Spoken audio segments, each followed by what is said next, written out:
fun. On which note, well, let's talk about Black 47, which is decidedly not fun. No. This comes to us from Lance Daly. This is... Black 47 refers to 1847. It refers to the Great Famine in Ireland. And imagine, if you will, something like The Revenant meets Ravenous.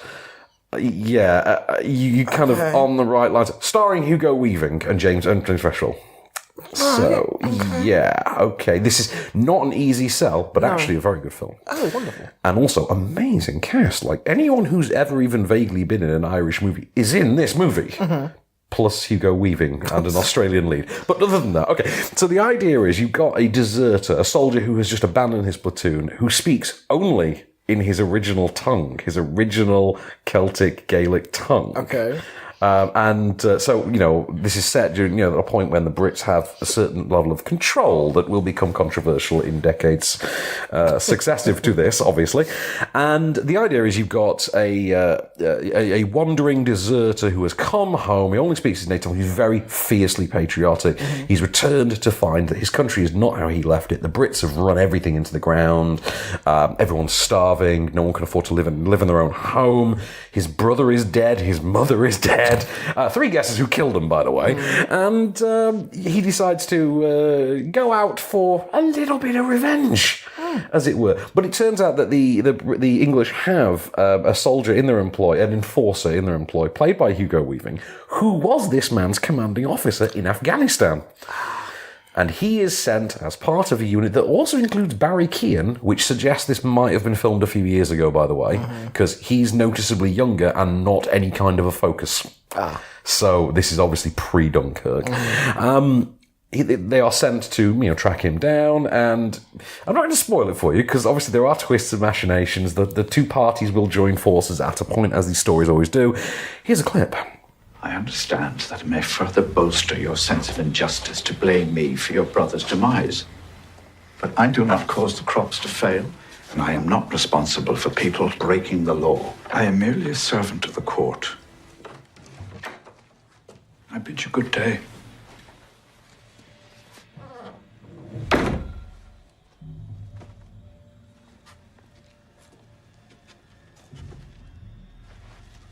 Nian Berla Changan Korchisha.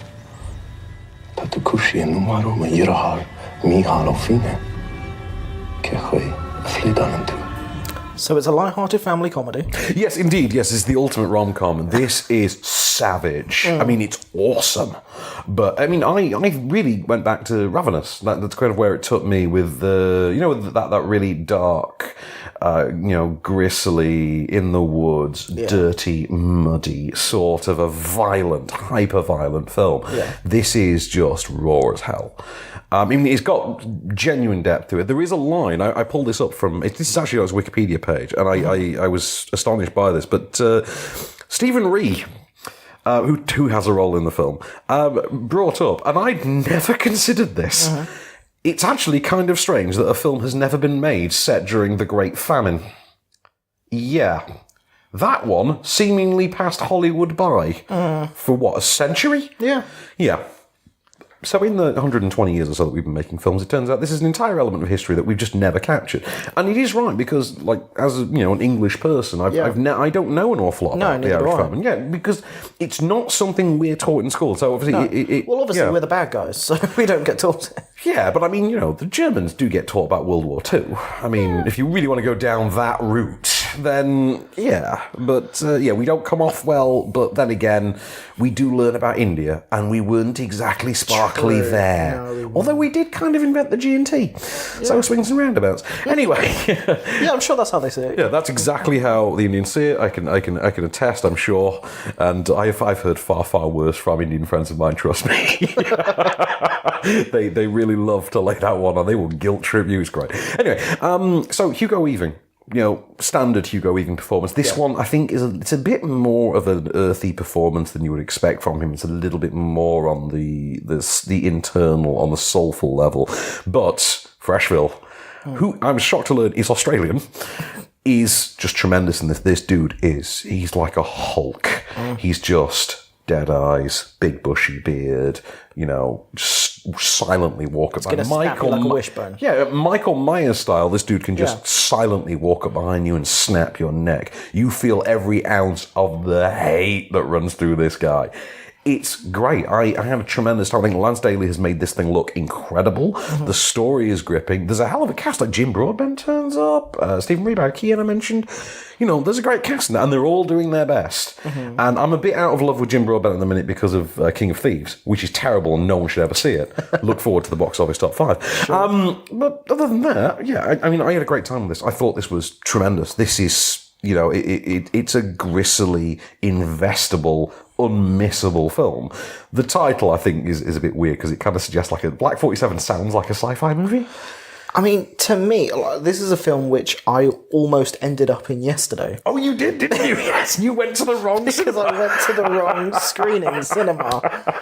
You went to night school, but ended up halfway in. And ended up, and I walked in and I was like, I'm here, I'm pressed. And they were like, this is for Black 47. And I'm like, No idea. I'm not here for that. So I had to run across London to try and find. Anyway, but if you had seen it, you'd have probably I'm sure I liked would have it. enjoyed it. But all they had for this film, promoting it in that lobby, was a big thing with the logo just constantly on. And to me, it looked like honestly, it looked like to do with cars. Yeah, I could imagine that, because the logo's kind of an industrial look. It's a very industrial sort of It's also angular very thing. modern as well. Yes. It's a very modern logo. Yeah, and it did not... Like, Black 47 sounds like a car. So you'd agree with me then, like, clearly the marketing for this is not quite It's in not tune with on what par it should for be. what the film is clearly going for. But it is a great movie. Everyone should see it. The end. Here's your first item.